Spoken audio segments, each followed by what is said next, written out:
नहीं उनकी तना कैसे करूं, खुशबुए जिसमें पैगंबर का बयां जारी है, अब यहाँ तस्करे औदो हिना कैसे करूं। माशाअल्लाह बहुत ही खूबसूरत अंदाज में जनाबे हसन जमील साहब अपना कलाम पढ़कर रुखसत हुए। आइए बिला तमहीद व ताखीर इस वक्त मैं एक ऐसी अजीम शख्सियत को आवाज़ देने जा रहा हूँ जिनकी शान में कुछ जुमले कहते हुए, जिनकी शान में कुछ तारीफ करते हुए मुझे यह डर लग रहा है कि इस अदरी की इस मोहल्ला बाग के सामईन में से कोई खड़ा होकर यह न कहने लगे कि तारिक तो जितनी खुदनुमाई कर रहा है, तो जितनी खुदनुमाई कर रहा है, खुद अपनी जगहसाई कर रहा है, जरा सा बोलना के आ गया बड़ों से लबकुशाई कर रहा है, जरा सा बोलना के आ गया बड़ों से लबकुशाई कर रहा है। इसलिए बंद रखते हैं ज़बान लब नहीं खोला करते, बंद रखते हैं ज़बान लब नहीं खोला करते, चाँद के सामने तारे नहीं बोला करते, चाँद के सामने तारे नहीं बोला करते। आइए मैं सीधे सीधे गुजारिश कर रहा हूँ हजरत मौलाना अबू सईद साहब अदरवी से बड़े अदब के साथ दस्तबस्ता हजरत वाला यहाँ से यहाँ तक आने की जहमत फरमाएं और अपने मवाइज़े हसना से हम सबको मुस्तफीज़ फरमाएं। ये अलग बात की खामोश खड़े रहते हैं, ये अलग बात की खामोश खड़े रहते हैं, फिर भी जो लोग बड़े हैं वो पड़े रहते हैं। ऐसे दरवेशों से मिलता है हमारा शजरा, ऐसे असलाफ से मिलता है हमारा शजरा, जिनके जूतों में कई ताज पड़े रहते हैं।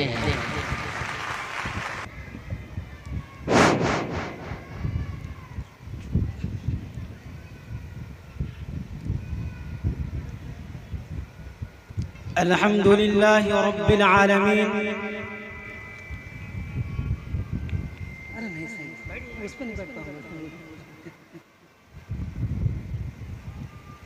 अल्हम्दुलिल्लाहि रब्बिल आलमीन वस्सलातु वस्सलामु अला सय्यिदिल अंबिया'i वल मुरसलीन व अला आलिहि व अस्हाबिहि अजमईन व मन तबिअहुम बि इहसान इला यौमिद्दीन। अम्मा बाद, अन अबी हुरैरा रज़ियल्लाहु तआला अन्हु क़ाल क़ाल अन्नबी सल्लल्लाहु अलैहि वसल्लम अल ईमानु बिद्अुन व सबऊन शुअबा फ़अफ़ज़लुहा क़ौलु ला इलाहा इल्लल्लाह व अदनाहा इमाततुल अदा अनित तरीक़ वल हयाउ शुअबतुम मिनल ईमान औ कमा क़ाल अन्नबी सल्लल्लाहु अलैहि वसल्लम। मुहतरम हज़रात, स्टेज पर बैठे हुए उलमाए किराम और अजीज सामईन और दोस्तों,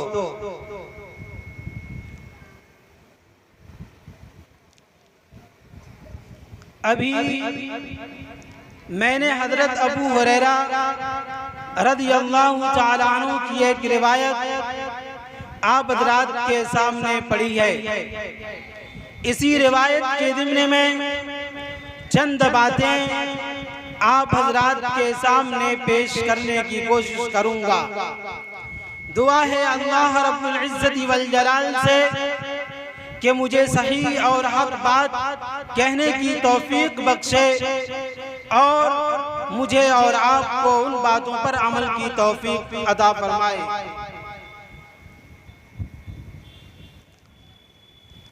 हजरत अबू हुरैरा रज़ियल्लाहु तआला अन्हु नबी करीम सल्लल्लाहु अलैहि वसल्लम का इरशाद गिरामी नक़ल फरमाते हैं, अल ईमानु बिद्अुन व सबऊन शुअबा, के ईमान के 70 से ज़ायद शोबे हैं। आप अलैहिस्सलातु वस्सलाम ने ईमान के तमाम शोबों को, तमाम शाखों को मुतअय्यन तौर पर बयान न फरमाया, बल्कि तादाद को मुतलक रखा और फरमाया अल ईमानु बिद्अुन व सबऊन शुअबा, के ईमान के 70 से ज़ायद शोबे हैं। लेकिन साथ ही इस रिवायत के अंदर आप अलैहिस्सलातु वस्सलाम ने अफजल और आला को शुमार फरमाया है और उनका तज़किरा किया है, और साथ ही इस रिवायत के अंदर एक निहायत जामे और उसूली बात भी इरशाद फरमाई है। चुनांच अगले जुमले में इरशाद फरमाया फ़अफ़ज़लुहा क़ौलु ला इलाहा इल्लल्लाह, कि ईमान का सबसे अफजल और सबसे अकमल शोबा ला इलाहा इल्लल्लाह कहना है। और ला इलाहा इल्लल्लाह से मुराद अल्लाह रब्बुल इज्जति वल जलाल की वहदानियत और अल्लाह के एक होने का ख्याल हमारे दिलों के अंदर हो, यही ला इलाहा इल्लल्लाह का पैगाम है। और अल्लाह की वहदानियत के साथ एक मोमिन के लिए दूसरी बात निहायत जरूरी है कि उसके बगैर किसी का ईमान कामिल नहीं हो सकता, और वो जनाबे मदनी करीम सल्लल्लाहु अलैहि वसल्लम की ज़ाते गिरामी की और रिसालत की तस्दीक करना है। तो अलगरज पहले जुमले से और पहले कलिमात से दो बातों की जानिब इशारा होता है। पहली बात ये कि अल्लाह रब्बुल इज्जति वल जलाल की वहदानियत का इकरार हो और साथ ही साथ नबी करीम सल्लल्लाहु अलैहि वसल्लम की रिसालत का इकरार हो। अगर ये दोनों बातें होंगी तभी जाकर किसी का ईमान कामिल होगा। अगर अल्लाह की वहदानियत को तस्लीम किया जाए और नबी की रिसालत का इनकार किया जाए तो वो ईमान कामिल नहीं हो सकता।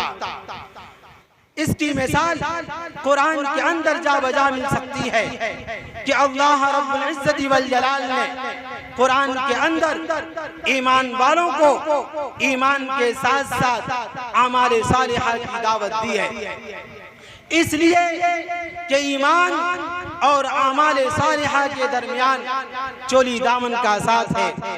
अगर कोई सिर्फ अल्लाह रब्बुल इज्जति वल जलाल की जात पर ईमान रखे और नबी की रिसालत को तस्लीम भी करे और उसके साथ साथ बुराई को अपनाता रहे और बुराइयों में डूबा रहे, अल्लाह के अहकाम की खिलाफ वर्जी करता रहे और आमाले सालिहा से अपने आप को दूर रखे, तो ऐसी सूरत में इस शख्स का ईमान जन्नत के अंदर अव्वले मर्तबे में दुखूल नहीं करा सकता।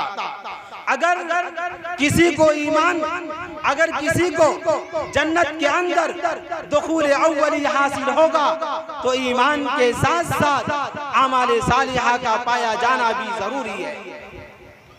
बहरहाल अर्ज ये कर रहा था कि पहले जुमले के अंदर आप अलैहिस्सलातु वस्सलाम ने फरमाया कि सबसे अफजल और अकमल शोबा अल्लाह की वहदानियत को तस्लीम करना है। और फिर आप अलैहिस्सलातु वस्सलाम ने इस रिवायत के अंदर अदना शोबे को भी बयान फरमाया है। और इस्लाम का अदना शोबा इमाततुल अदा अनित तरीक है कि अगर रास्ते के अंदर तकलीफ दे चीजें पड़ी हैं, नुकसान पहुंचाने वाली चीजें पड़ी हैं, तो ऐसी सूरत में उसे हटा दिया जाए, रास्ते के एक तरफ कर दिया जाए। मसलन पत्थर है, किसी को चोट पहुंच सकती है, लड़खड़ा सकता है, गिर सकता है, या इसी तरीके से रास्ते में केले का छिलका पड़ा हुआ है, उस पर कोई फिसल सकता है, गिर सकता है, चोट पहुंच सकती है, इन तमाम चीजों को हटा दिया जाए, यह ईमान का अदना शोबा है।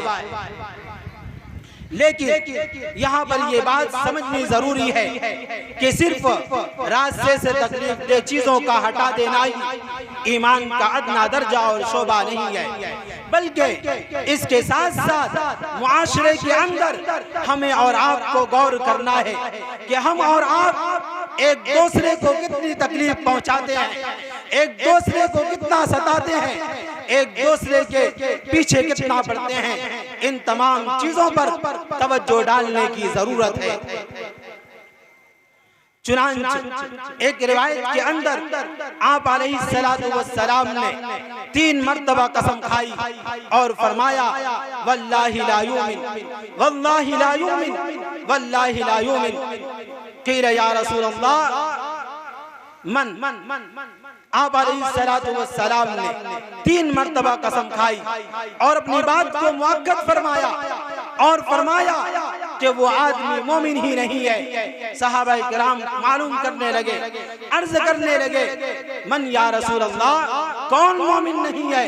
तो आप अलैहिस्सलातु वस्सलाम ने फरमाया अल्लज़ी जारूहु ला युमिनु बवाइक़ह, कि ऐसा मुसलमान कि जिसका पड़ोसी उसके शर से महफूज ना हो। हम और आप देखें कि हम मुआशरे के अंदर रहते हैं, हम पड़ोसियों के साथ कितना हुस्न सलूक करते हैं और उनके साथ कितना अच्छा बर्ताव करते हैं और कितना रख रखाव का मामला करते हैं। सारी चीजें हमारी आंखों के सामने हैं। हम एक दूसरे को तकलीफ पहुंचाने से नहीं चूकते। इस रिवायत के अंदर आप अलैहिस्सलातु वस्सलाम ने इसे ईमान का अदना शोभा करार दिया है। इसलिए हमें और आपको इसकी जानिब तवज्जो देने की जरूरत है। और इसी रिवायत के अंदर आप अलैहिस्सलातु वस्सलाम ने इरशाद फरमाया वल हयाउ शुअबतुम मिनल ईमान, हया ईमान का एक शोबा है। हया किसे कहते हैं? हया की तारीफ क्या है? आइए पहले हम हया का माना और मफहूम समझते हैं। हया का मुख्तलिफ माना बयान किया जाता है। हया के माने इफ़्फ़त भी करते हैं, हया का माना पाकीज़गी भी बयान किया जा सकता है। हया का माना हया शर्म व हया और इसी तरीके से गैरत से भी किया जा सकता है। और एक मोमिन के अंदर हया का पाया जाना जरूरी है, इसलिए कि अगर मोमिन के अंदर हया ना हो तो फिर ऐसी सूरत में इंसान और जानवर के दरमियान कोई फर्क नहीं रह जाता। चुनांचे आप अलैहिस्सलातु वस्सलाम ने इरशाद फरमाया इज़ा फातकल हया फफ़अल मा शि'त, कि जब तुम्हारे अंदर से हया का फुकदान हो जाए, हया खत्म हो जाए, हया का नाम बाकी ना रहे, तो फिर ऐसी सूरत में तुम्हारे और हैवान के दरमियान कोई फर्क नहीं है। माँ बिहिल इम्तियाज इंसान और हैवान के दरमियान यही हया है।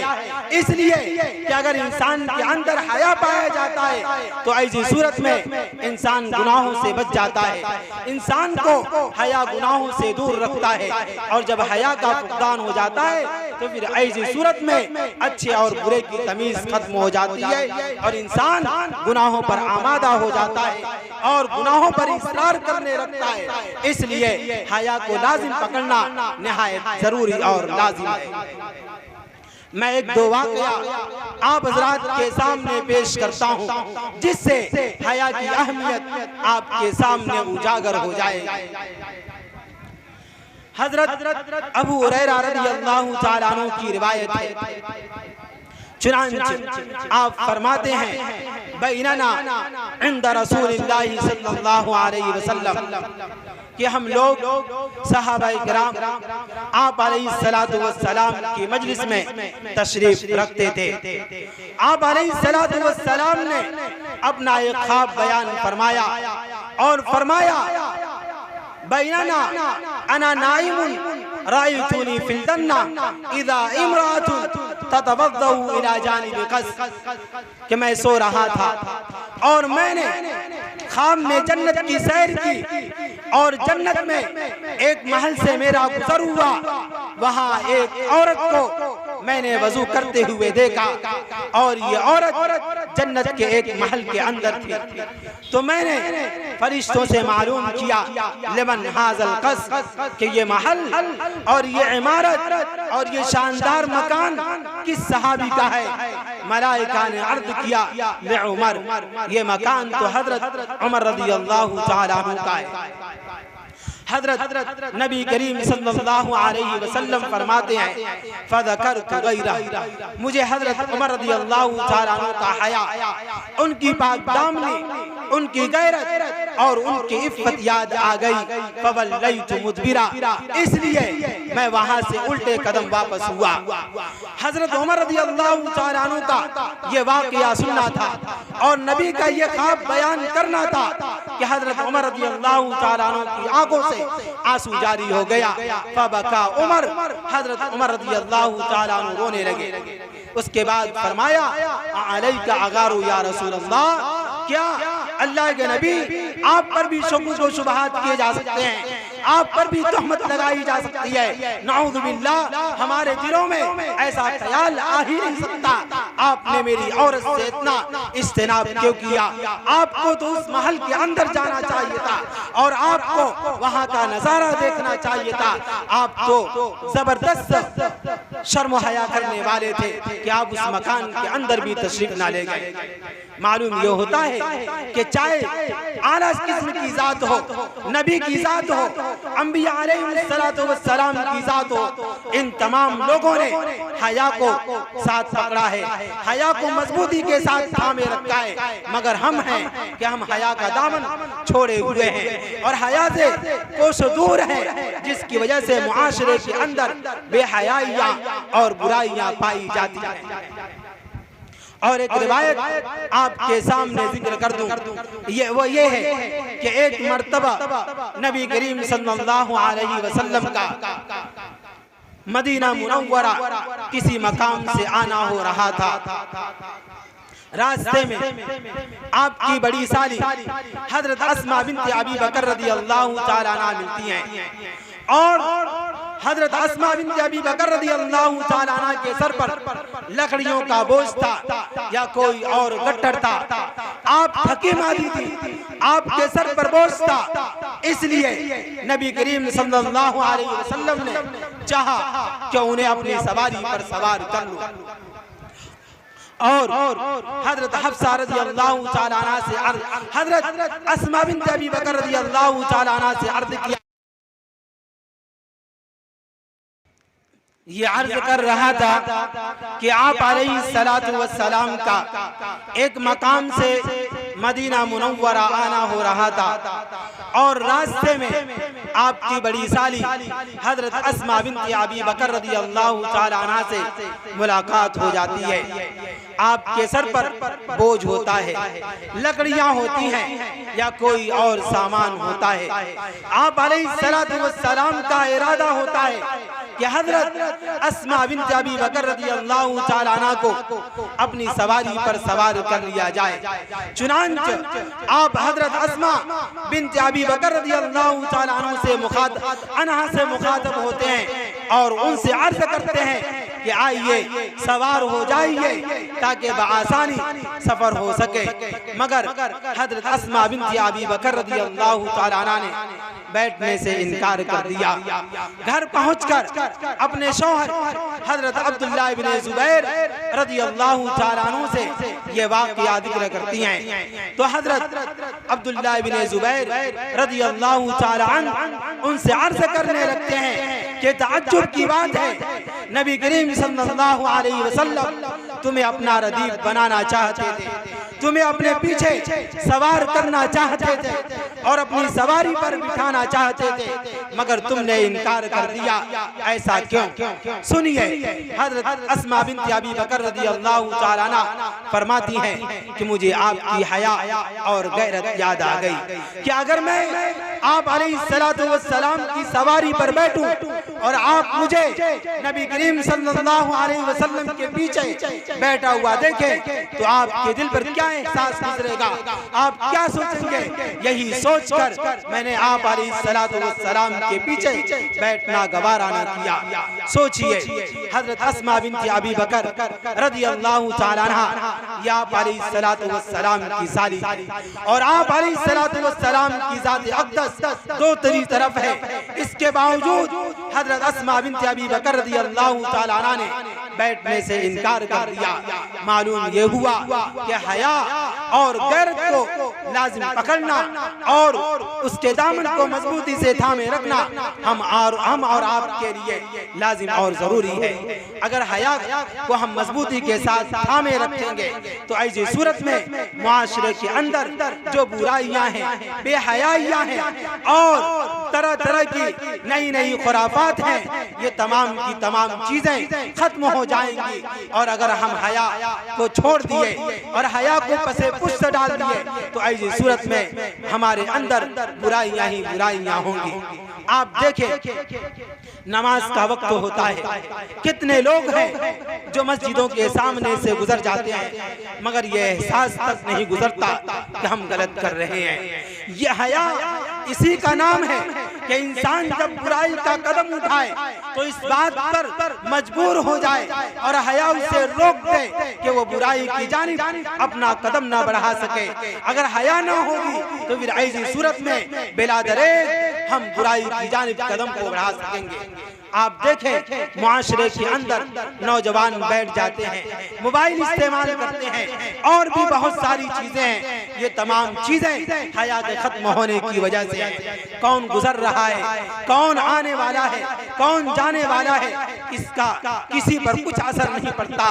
कौन बड़ा है, कौन छोटा है, कौन क्या कह रहा है, कौन मना कर रहा है, इन तमाम चीजों से इन्हें कोई वास्ता नहीं होता। ये तमाम चीजें इसलिए आई है कि हमने हया के दामन को छोड़ दिया है। अगर हम हया को पकड़ेंगे तो फिर ऐसी सूरत में मुआशरे के अंदर जो बुराइयां पनप नहीं है, मुआशरे के अंदर जो बुराइयां वजूद पा रही हैं, ये तमाम की तमाम खत्म हो जाएंगी और इनका कला कमा हो जाएगा। मैं इन्हीं बातों पर अपनी बात को खत्म करता हूँ। अल्लाह रब्बुल इज्जत वल जलाल से दुआ गो है कि अल्लाह हमें इन बातों पर अमल की तौफीक अता फरमाए। व आखिरु दावाना अनिल हम्दुलिल्लाहि रब्बिल आलमीन।